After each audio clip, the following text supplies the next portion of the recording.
internautas do portal Webterra, sejam bem-vindos a mais um episódio do Webterra Podcast. Hoje nós vamos falar sobre crimes digitais. Aqui comigo no estúdio, o delegado da Polícia Civil de Montes Claros, doutor Alberto Tenório. Seja bem-vindo, doutor, tudo bem com você? Tudo bem, muito obrigado pela oportunidade, Maurício. É um prazer estar aqui com você conversando um pouco sobre nossa experiência, nosso trabalho. Para quem não me conhece, meu nome é Alberto Tenório. Já tenho 10 anos no cargo de delegado de polícia, trabalhei 5 anos na Regional de Januária, no enfrentamento dos crimes de tráfico de drogas e homicídio. Já há 5 anos estou aqui em Montes Claros, titular da Delegacia de Investigações Especiais, que lida também com esses crimes cibernéticos, esses crimes digitais, e também no enfrentamento do combate ao crime de tráfico de drogas, né? Para a gente é um prazer estar aqui. Muito obrigado mais uma vez pela oportunidade. Certo, a Polícia Civil aí que desempenha um belo trabalho, né, para proteger também as pessoas. E hoje nós vamos falar sobre essa questão dos crimes digitais, que é uma coisa que está em alta, né, que vem acontecendo com várias pessoas. Inclusive você que está nos assistindo agora pode ter já seu WhatsApp já ter sido hackeado, o Instagram também, né, já pode ter sido hackeado. E hoje nós vamos então falar sobre esse assunto, para saber mais, né, como que a Polícia Civil ela age diante dessas situações. Eu gostaria então, para a gente começar, para todo mundo entender, o que são crimes digitais. Então, Maurício, de forma bem simples, os crimes virtuais ou os crimes digitais são os crimes que são praticados por meio da internet. Quando criminosos, eles utilizando computadores, celulares ou até smartphones, eles praticam crime na rede mundial de computadores. Basicamente, o conceito é esse, são crimes que são praticados na internet. Certo. Quais são os mais comuns? E aí eu gostaria então que a gente falasse de um de cada vez e explicasse um pouco sobre. Os criminosos estão evoluindo bastante, Maurício. Então, existe uma quantidade significativa de crimes que são praticados na internet, né? A gente destaca primeiramente o crime de ameaça, que pode ser utilizado por meio de redes sociais, quando criminosos tentam ofender a integridade física, ameaçar possíveis vítimas. Temos também o crime de calúnia, injúria e até o de difamação, quando os criminosos buscam, por meio da internet, ofender a honra ou a imagem dessas pessoas. Temos também um crime muito importante, que é o crime de invasão de dispositivos informáticos, quando criminosos buscam invadir dispositivos informáticos alheios, seja computadores, seja celulares, tablets, qualquer outro dispositivo eletrônico, com o objetivo de buscar extrair informações daqueles dispositivos para que possa beneficiar a si ou a terceiro. Veja que esse crime a gente intitula como importante porque esse tipo de crime pode ser um crime acessório, um crime meio para o cometimento de outros. Imagina a situação, por exemplo, de um criminoso que invade o dispositivo de uma ex-companheira e subtrai imagens ou vídeos íntimos daquela pessoa e solicita vantagens ilícitas para que aquele vídeo não seja divulgado. Então, é um crime de extrema importância também, extrema relevância, que pode ser utilizado para outro tipo de crime. Mas, sem sombra de dúvida, o principal crime que existe e que vem sendo combatido de maneira efetiva na maneira virtual é o estelionato eletrônico ou estelionato virtual, que são as conhecidas fraudes eletrônicas. Certo, eu gostaria então que a gente voltasse nessa questão, né, da invasão dos aparelhos eletrônicos aí. Já imaginou então ter um celular aí grampeado, por exemplo, se eu citou o exemplo aí de uma ex-companheira, a pessoa fica refém ali, né? Porque tem gente, por exemplo, não aceitou, vamos colocar, não aceitou um término, invadiu o telefone e falou assim, não, se você terminar comigo, por exemplo, eu divulgo todas essas imagens que tá aqui no seu telefone. De fato, é uma coisa que deixa a pessoa ali no cantinho da parede acuada, né? Exatamente. E aí, eu gostaria então de só lembrar os nossos internautas que você pode participar, né, dos nossos episódios através da caixinha de perguntas lá no Instagram. E o Tomás Maurício, ele mandou exatamente essa pergunta.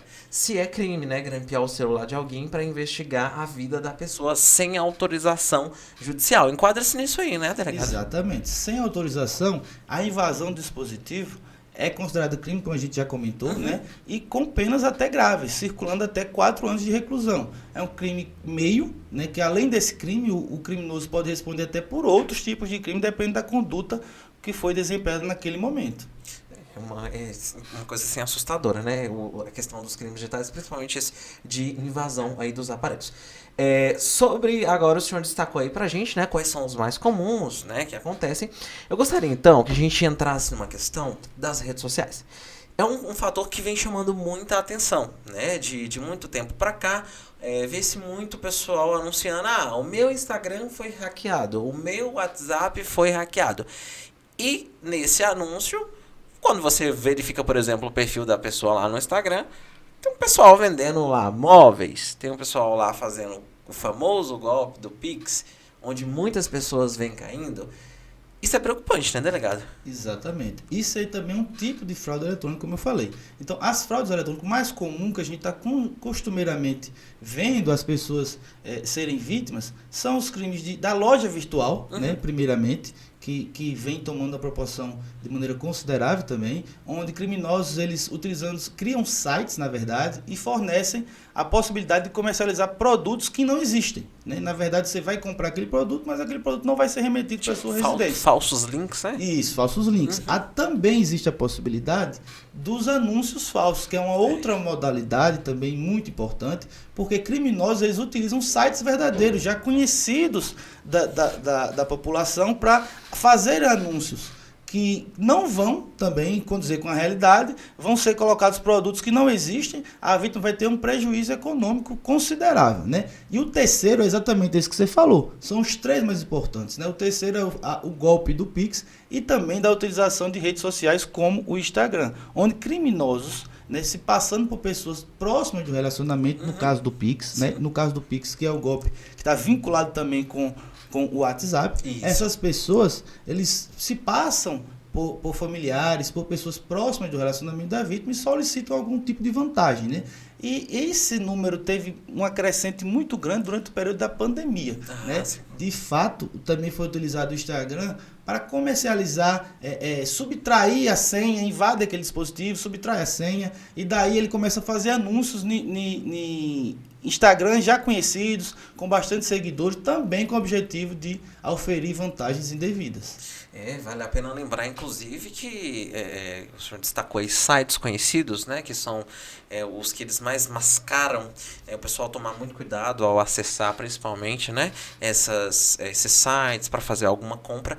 O pessoal caía muito em golpe, por exemplo, da plataforma OLX, né, onde a plataforma oferece muitas coisas, comercializam muitas coisas. Inclusive, eu conheço várias pessoas que já caíram, né? Exatamente. A gente já teve na delegacia diversas ocorrências envolvendo tanto o OLX como o Mercado Livre, né? E vai aí a alerta para a população, porque muitas das vezes aqueles anúncios, por serem feitos em sites que são conhecidos, deve ter o cuidado também, desconfiar de valores muito abaixo do mercado, porque isso aí a gente desconhece, a Polícia Civil não reconhece, não indica que anúncios com valores extremamente baixos do valor comercializado sejam verdadeiros. Então, desconfiar, verificar se de fato aquele anúncio condiz com a realidade, tentar o contato presencial ou por chamada de voz com aquela pessoa, evitar mensagens de texto, que é o que hoje a população vem utilizando e que vem sendo alvo principalmente dos criminosos, com né? certeza. Tendo essas cautelas, já existe a grande possibilidade de se repelir esse tipo de golpe. Algumas dicas, por exemplo, valiosíssimas por exemplo, a Mercado Livre, OLX ou outros sites, por exemplo, das grandes empresas que a gente tem aqui no nosso país, né, aqui no Brasil, baixar, por exemplo, um aplicativo na loja de aplicativos do seu telefone, que é uma coisa extremamente mais segura, né? Porque a compra online, os criminosos, essas quadrilhas que ficam por detrás disso, eles dão um mau jeito de mascarar para conseguir enganar as pessoas. E também existe a questão dos links que chegam nesses grupos, né, de WhatsApp. A gente sabe que tem inúmeros grupos de WhatsApp. O pessoal manda um montão de link oferecendo um monte de produto, como o senhor destacou agora, com valores que a gente sabe que não são reais. Porque, por exemplo, tem lá vamos dar um exemplo aqui de um iPhone, doutor. Um iPhone 14 lá, que custa 7.500, por exemplo. Aí tá lá, um iPhone 14 por R$2.000. O povo vai lá correndo e compra. Exatamente. Inclusive, tipo, pessoas próximas, inclusive, já caíram nesses golpes de vendas de telefone com valor menor. A gente, na prática, na delegacia, a gente vê de tudo. Tanto essas pessoas, né, que tentam buscar uma vantagem porque o produto está sendo oferecido de maneira muito abaixo, né, o valor muito abaixo do mercado, e tentam efetuar essas compras de maneira completamente equivocada, né? Tem que tomar todas as prudências. Claro que empresas podem fornecer produtos por um valor mais abaixo. Isso. Mas nem tanto, né? Vamos, como o exemplo que você deu, de 14 mil está vendendo por 7, ou de 7 está vendendo por 1.000, tem que desconfiar, buscar se de fato é verdadeiro aquele anúncio, verificar qual é a loja que está vendendo. Em uma consulta fácil na internet, joga lá no Google, verifica se aquela empresa tem algum tipo de reclamação, se é constante aquele tipo de reclamação, e daí evita. E hoje é bem simples também, doutor. Lembrando que hoje, por exemplo, você consegue entrar em perfis oficiais no Instagram, por exemplo, da loja, que também são feitos os mesmos anúncios do site verdadeiro, né? Lembrando que são os perfis oficiais das lojas, né? E que, sofrendo qualquer tipo de ataque também, eles conseguem avisar isso o mais rápido possível. Então tem que desconfiar, essa é a palavra. Exatamente. De fato. Lembrando, então, várias pessoas também sofrem esses ataques hackers nos perfis aí do Instagram. As pessoas vendendo esses eletrodomésticos. Gente, observem, são fotos assim que nem parecem verdadeiras. Dá pra saber. Exato. Eu, por exemplo, eu bato um olho num Instagram hackeado, eu já sei. Já avisei pra um monte de pessoa que tinha Instagram hackeado só esse ano mesmo. A pessoa não tava nem sabendo. E isso aí é triste. Então, como eu falei, a gente também já teve essa possibilidade de orientar a vítima nesse sentido. Já foi procurado, inclusive no Instagram, de oferecer, né, produtos que de fato não existiam. Inclusive uma assessora direta que trabalhava diretamente comigo foi vítima disso.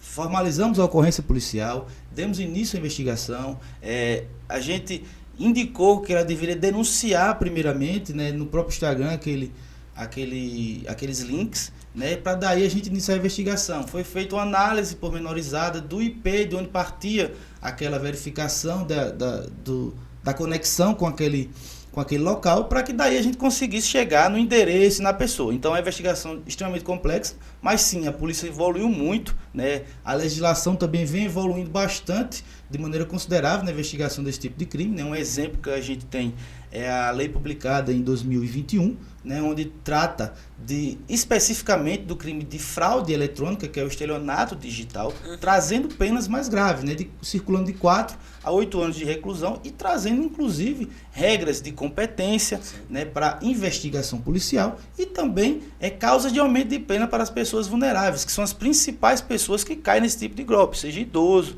pessoa com deficiência ou algum tipo de vulnerabilidade. Um questionamento. Eu, por exemplo, eu tive meu perfil lá do Instagram hackeado. Suponhamos que eu não tenha tanto seguidor ou que eu tenha muito seguidor. Vale para a mesma coisa. Qual que é a orientação, então? Ambas devem procurar a polícia para fazer um registro que teve ali a sua rede social hackeada e tem pessoas por detrás dela tentando vender produtos falsos? Ou, por exemplo, eu tenho lá minha conta hackeada, eu tenho poucos seguidores e falo, não, eu vou fazer uma nova e deixa aquele assunto para lá. Como que funciona? Não, isso a gente orienta assim, o primeiro passo é procurar a polícia e formalizar a ocorrência policial. Entendi. Daí, formalizada a ocorrência, vai ser dado início à investigação. A polícia vai fazer o trabalho dela, mas em contrapartida, a pessoa também pode buscar os meios de comunicação que ela tem para avisar os seus seguidores, avisar as pessoas do seu relacionamento, que aquilo ali trata-se de fraude, de pessoa que tenha sido subtraído a sua rede social, e também denunciar junto à própria rede social, aquela ocorrência criminosa, né? A gente indica que, além do trabalho da polícia, a pessoa também tem uma participação efetiva nesse tipo de crime, né? Tem que avisar também as pessoas que estão ao seu redor. Foi lesado lá no golpe do Pix. A mesma coisa, né, doutor? Também procurar a polícia. Exatamente. Todos os crimes praticados no meio virtual, ele tem essa peculiaridade. Isoladamente considerados, são crimes diferentes. Porém, a forma de investigação são muito semelhantes. Procura a polícia, ser formalizado o inquérito policial, a polícia vai representar judicialmente por todas as medidas cautelares que forem necessárias, dentre elas as quebras de sigilo telefônico, a quebra de sigilo telemático, a verificação do IP, será feita uma análise e estudo do IP, de onde partiu aquela conexão para a gente conseguir restringir ainda mais o ambiente. Verificando que ele está em determinado local, já faz um cruzamento de dados, análise de vínculo, para daí chegar no criminoso de maneira efetiva. Então, existe sim uma investigação complexa, dá muito trabalho, mas a polícia evoluiu muito nessa parte desse tipo de crime. A gente consegue chegar assim nesses criminosos. É isso que eu gostaria de saber, na opinião do senhor, por que antes, na verdade, era tão difícil assim, eu posso dizer, como o senhor disse que houve uma evolução, né? Mas por que antes era tão difícil descobrir isso? Você tem que concordar comigo, Maurício, que quando a gente pratica, quando a gente está habituado a tratar com determinado tipo de crime, a gente vai ganhando expertise naquele tipo de crime. Entendi. O estelionato virtual, a quantidade de crimes comparado com o estelionato presencial era infinitamente menor. Né? Com o surgimento da pandemia, que foi o principal motivador desse aumento na prática de crimes, os números apontam até cerca de 26% de aumento durante a pandemia, né, nesse tipo de crime, quando comparado com os anos anteriores, forçou os órgãos de segurança, os controles de investigação, a ter uma participação mais efetiva nesse tipo de crime. Como eu falei também, até do legislador, em fazer leis, em publicar leis mais importantes, mais efetivas, que venham a combater de maneira efetiva esse tipo de crime.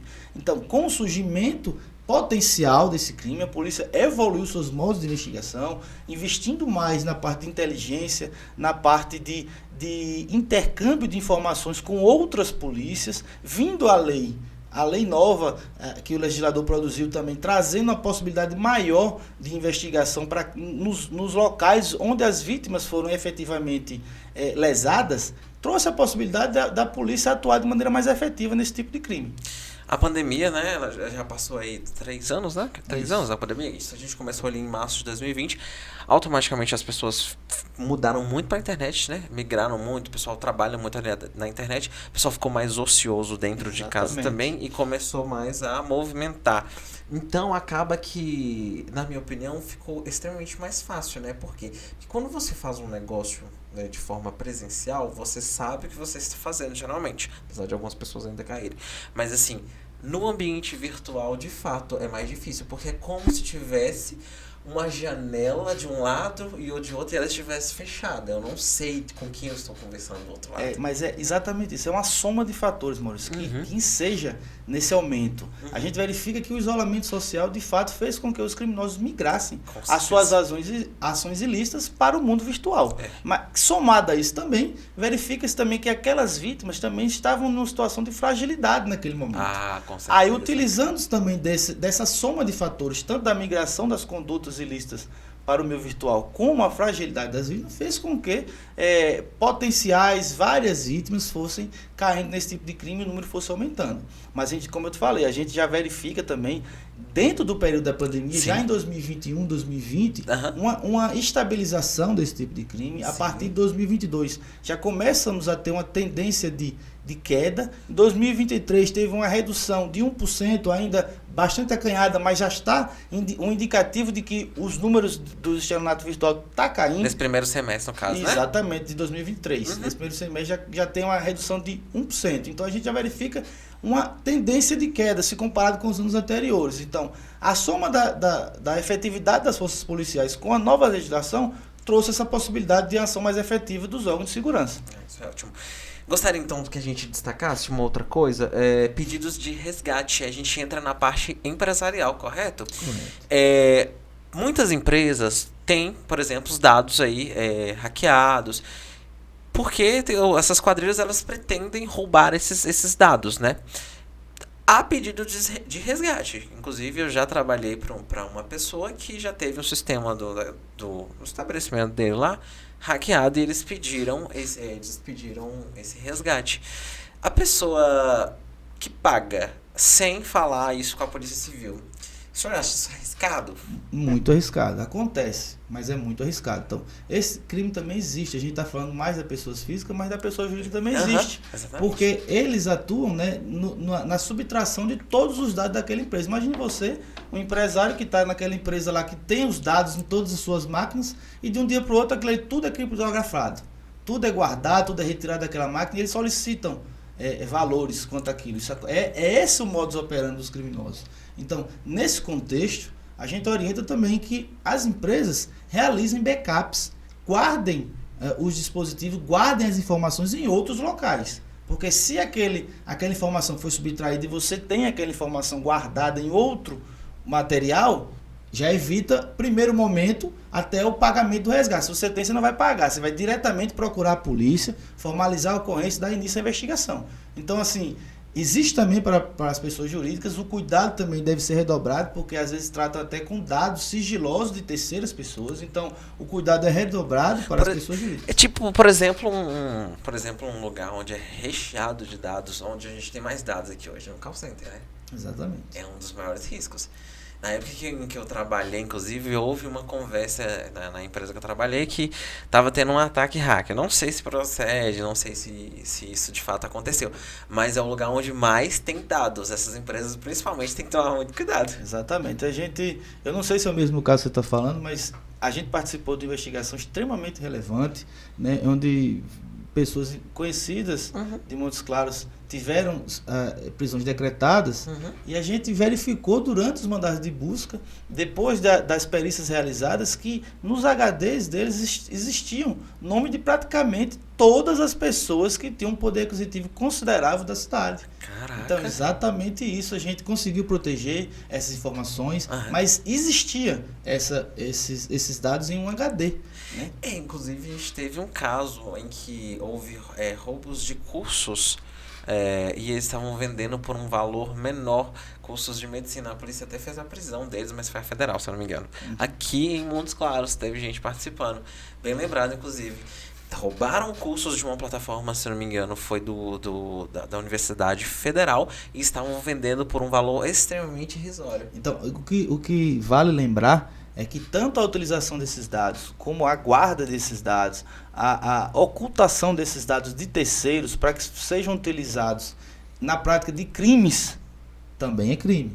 Então, isso fica toda a cautela. Essas pessoas que eu falei anteriormente foram investigadas, foram indiciadas, foram denunciadas e o processo tramita. Entendeu? Então, toda a cautela deve ser dada. Eu digo que o principal objeto e a principal cautela que deve ser tida é com seus dados pessoais. Não fornecer a qualquer pessoa, ter cuidado nas compras onde vai indicar número de cartão de crédito, número de CPF, porque daí é que inicia aquela cadeia de crimes de fraudes eletrônicas na internet.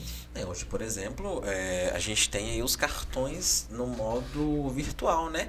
Que é onde você, por exemplo, você vai fazer compras na internet, o mais indicado é comprar com o cartão virtual. Geralmente no aplicativo do seu banco tem lá o cartão virtual para você usar. Por quê? Porque o código de segurança daquele cartão, ele muda a toda compra nova que você for fazer. Não é aquele fixozinho que você tá lá atrás. É exatamente isso. Você verifica então que com o passar do tempo, todo mundo está evoluindo. Isso né? é muito a polícia bom, evoluiu, né? Exatamente. As instituições financeiras estão evoluindo também, criando mecanismos para que isso venha a estancar essa prática delitiva. Então, assim, a gente acredita que, de fato, ainda vai existir esse tipo de crime, mas daqui a um curto tempo, a tendência é que diminua de maneira considerável.